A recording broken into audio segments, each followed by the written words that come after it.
Woo, woo, woo, woo. Hey, wow, 1, 2, 3, 4. Hey, where's Michelle? She's taking another ride on the turntable. See you later. Hey kids, welcome to the roundhouse. This is where all the engines come after a day's or a night's work. And it's where the engines come for repairs. Tell us about this big engine, Whistlestop. Come on over this way, kids. Stand back so you can see the whole thing. This is the decapod. Wow, how did he do that? Just wait, there's more. The boiler, the headlight, the bell, the coupler, the number board, the smokestack. Hey, where did he go?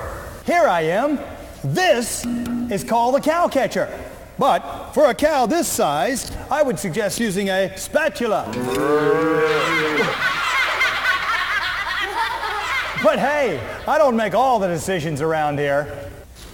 And this big decapod works much the same way as the little steam engine that I had back in my workshop. The floor is made of wood. You're right, the floor is made of wood. Why is the floor made of wood? I'll tell you the reason, Valerie. Actually, there's 2 reasons. The floor is made of wood because it protects the tool if someone drops a tool on the floor. It's much softer than concrete. And if someone spills oil on the floor, the wood soaks it up. Hey, Whistlestop. Hiya, Dan. How you doing? Hey, come on over, kids. This is my good friend, Mr. Dan Shear. How you doing? How you doing? See Sure ya. enough. Hey, maybe he could tell us all about this beautiful caboose. You know, working on the caboose was just one important part of the teamwork that it took to operate the train. Does anyone know what teamwork means? Teamwork means helping the people to get the job done. Good for you, Valerie. Well, who were the operators that rode on the caboose? There were 2 people, the conductor, and he was in charge of the train. He was responsible for all the people and all the cars on the train to see that they safely arrived. The second man was the rear brakeman. He was in charge of the rear of the train, and he also signaled the engineers when to go and when to stop. Well, how did he signal the engineer? Well, at night they used lanterns, and I have 2 lanterns here. This one was fired by kerosene. Look at that. That's a real old one. That's an old timer there. And the new one was by battery. Almost like a flashlight. Right. Well, what were the signals? How did they work? Did they use the lanterns during the day? No, they used hand signals. Would you like to see those signals? Yeah. Okay. To make the train go forward, the rear brakeman went this way. All right, everybody. Up and down. That meant to go forward. Let's go forward. To go backwards, he made a big circle like this. That meant to go backwards. And to stop the train, they went this way. And the engineer stopped. Now, when the engineer saw these hand signals, he'd blow the whistle to tell the brakeman that he saw those signals. Isn't that great? So, signals, lanterns, the brakeman, the conductor. Hey, can we go inside Let's go and inside and take a look. Come on with kids. me. Watch your step. Watch your step, everybody.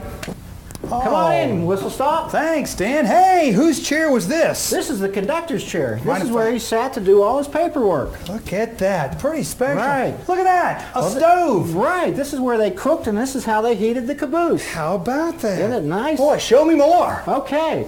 And up here is the cupola. This is the cupola. This is where the brakeman watched the train. No kidding. This Right. is the high chair. Oh, I see. The Right. windows. So he could look out and see if there were any trouble on the tracks. Right. Wow, this caboose has everything. This is almost like a home away from home. Isn't it? Yeah, I love the caboose. Hey, thanks for showing us the caboose. This is the rear of the train. Let's go to the front. The engine. Come on.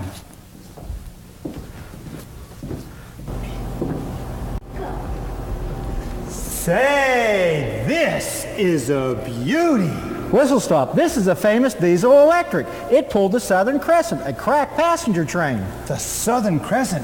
Well, you said diesel electric. This is obviously not a steam engine. Well, any 9-year-old would know how it works. You see, it doesn't need a big fire with lots of coal to make steam to make the engine go. It runs on diesel fuel, which makes electricity, which makes the diesel engine go, right? You're pretty smart. She sure is. Diesel electric. Diesel fuel powers the engine, turns the motor, which makes the electricity for the wheels to go. I think I've got it. That's right. Can we take a look inside? Let's go. Ha-ha, come on. No pushing. Easy does it. Tell us all about this diesel electric engine. Okay, Whistlestop. This is the reverser. Push it forward, the engine goes forward. Pull it back, and it goes back. Simple enough. Right, and this is the throttle. It speeds up the engine or slows it down. The accelerator. Right, Whistlestop. And this is the brake. To apply it, you pull it back, and it puts the brakes on the train. What does this do? This is the whistle handle. Like we were talking on the caboose, the rear brakeman would tell you to go forward or backwards. To go backwards, you would pull it 3 times. To go forward, twice. How about that? As we approach a crossing, the engineer would blow it 2 longs, a short, and a long, like this.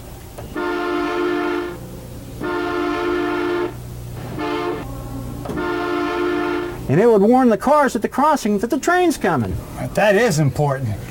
Wow, thanks for showing us everything, Dan, but one more question. What did this engine used to pull? Well, it pulled sleeper cars, and there's one right down here. Would you like to see it? You bet. A real passenger car. Come on.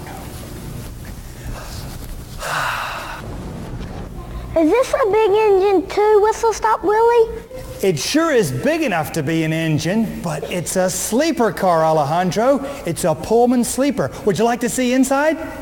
All aboard? Come on, everybody.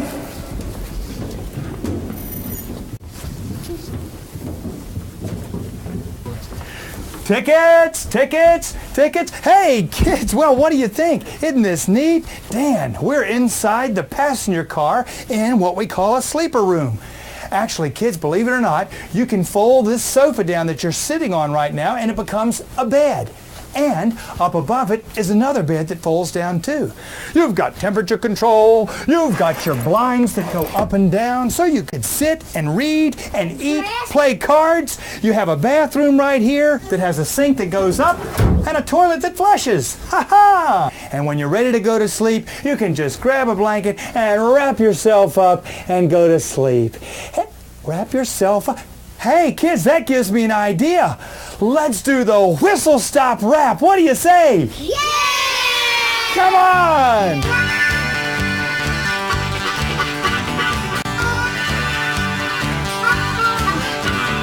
All aboard, all aboard, all aboard this train. Hey kids, all aboard, get on board this train. Everybody get on the train, it's pulling out of the station. Everybody get on the train of your imagination. Whistlestop Willie, hey, that's my name, Whistlestop Willie says get on board this train. All aboard, all aboard this train. Hey kids, all aboard, get on board this train.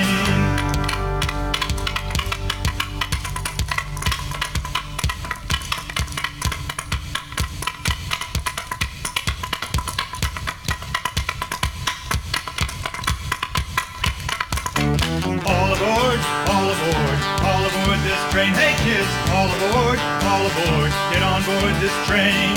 Clickety-clack, clickety-clack, this train sings a song. Clickety-clack, clickety-clack, calling you to sing along.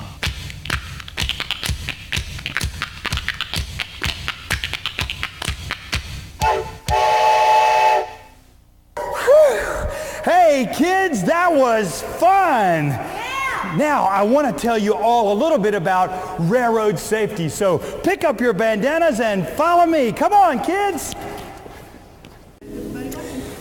Hey, kids, it sure is fun looking at and learning about trains, isn't it? But did you know that trains can be dangerous?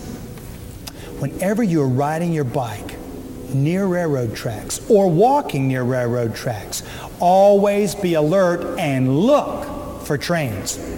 It's a good idea to become familiar with some of the railroad warning signs so that you can be safe when you're around trains and train tracks. But you can watch them go past. Here is a picture of a sign that lets you know that a railroad track is nearby.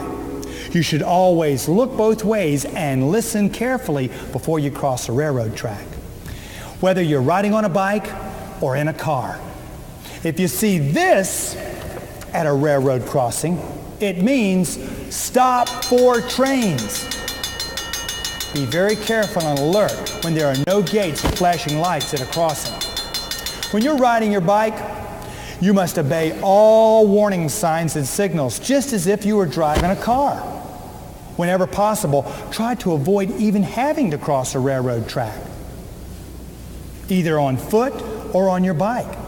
If you do have to cross the track, be sure that you are extra careful. It's always best to have an adult with you when you're crossing a railroad track. Get the adult to push your bike across the tracks for you as you watch and listen for the approaching train. As you approach the railroad crossing, stop a safe distance before the tracks start. Make sure you are far enough back from the tracks so that you will be behind the safety gates. Never, never go around the gates. If the gates are down, stay in place and do not cross the tracks until the gates are raised and the lights have stopped flashing. It's against the law to go around the gates. Always look both ways and listen very carefully. If you see a train coming or hear a train coming, stop. Do not cross the tracks. Wait until the train goes by. Even after the train passes, wait until the safety gates have gone up before you cross. Even then, be careful. There could be a second train coming from the other direction. Never try to outrun an approaching train. It takes a train a lot longer to stop than a bike or even a car. When you're looking at a moving train, it's very hard to really tell how fast the train is going and how close it actually is to you. Oh, and never, never ever walk or cross a railroad track at any other place except for a marked crossing area. Children have been hurt by trains while they're walking or riding a bike on a bridge that is used by trains. Those bridges are only wide enough for the train and should not be used by people. Playing on or around railroad cars can be dangerous too. If you got into a freight car, the doors could slide shut and you could be locked in there for a long time before anyone even knew that you were there. It's also not a good idea to put things on railroad tracks. That could make the train have a wreck, hurt the crew, and maybe even hurt you. So, what does this mean? Stop for trains! Is it a good idea to play on or inside a railroad car? No! Should you play on a bridge that a train uses? No! Is it a good idea to put things on the railroad tracks or throw things at trains? No! Right.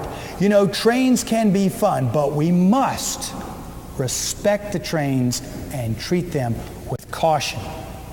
Now, who wants to hear a good old-fashioned story about my great-great-grandfather? Okay. All right. A long, long time ago, high up in the mountains of North Carolina, my great-grandfather, Steam Engine Sam, used to work for the Blue Ridge Mountains Railway Company. I'm gonna tell you, he told me the greatest stories about how much fun he used to have working on that railroad. Why, I can remember those stories just like it was yesterday. You see, time was when trains was the only way to move lots of people and freight from town to town. When I was a young boy, it sure was a lot of fun just to go walking around the train station. Why, I'd watch people buying their tickets at the window and try to imagine where they was a-traveling to. Sometimes the ticket master would let me go up to the office that overlooked the train yard. The man that worked there made sure all the trains were running right on time. He would also use a telegraph to send messages ahead to the next stop for the conductor to deliver to the passengers or the crew. I guess it was only natural that people turned to the railroad when they needed a reliable way to bring coal and firewood down from the mountains and right into their homes. That's when I started working on the railroad. It wasn't too long after I joined the Blue Ridge Mountains Railway Company that I got to actually drive the trains. Yes, sir, a real engineer. Well, now you see, my real name's Sam, but people took to calling me Steam Engine Sam on account of my love for those great big smoking and hissing clickety-clacking old steam engines. Whoop-whoo! Why, up in the mountains of North Carolina, there wasn't a better way to get around than in a shiny steam locomotive. Everybody loved them. Everybody except maybe a horse or two sometimes. Now, the scenery along my route was absolutely breathtaking, especially in the fall. Why, we used to ride over the high bridges where we'd look out over the water and just think about all the fish we was gonna catch on our next day off. And sometimes we'd stop in the middle of the bridge and fish right from the train. I used to love riding through tunnels that were dug clean through the solid rock of a mountain. And let me tell you, when you get deep inside of a tunnel, you can't tell if it's day or night. Well, pretty soon we started using diesel engines to pull the train. But steam or diesel, the railroad life always suited me just fine. In fact, there was never a job too big or a trip too long that I didn't enjoy. Even now, as long as I've got fire in my coal box and steel under my wheels, I'll just keep right on rolling right into the sunset.